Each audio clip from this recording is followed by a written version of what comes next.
agissent de manière constructive et celles qui travaillent dans la manipulation, dans la manœuvre et qui agissent à l'encontre du processus politique et de la volonté de la communauté internationale de mettre fin à ce processus.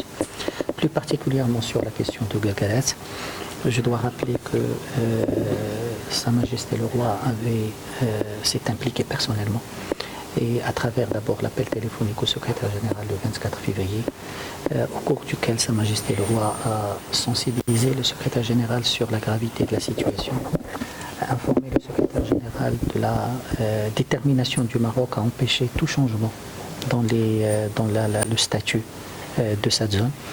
Et le lendemain, le secrétaire général, après cet appel téléphonique, a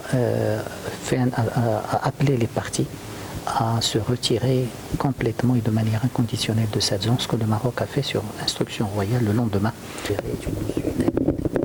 Ni la communauté internationale, ni le droit international ne peut cautionner. Le Polisario donc a été contraint de se retirer de cette zone.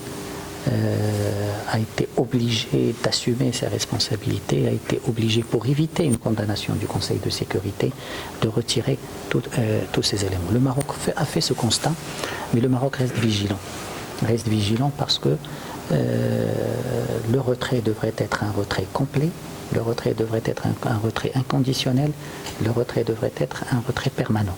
Et le Maroc veillera à ce que chacun assume ses responsabilités par rapport à ces paramètres, loin de toute manœuvre, loin de toute manipulation, car le Maroc est attaché à la préservation du statut juridique de toutes les zones, en dehors du mur de défense, qui sont des zones qui ont un statut qui doit être respecté par tout le monde.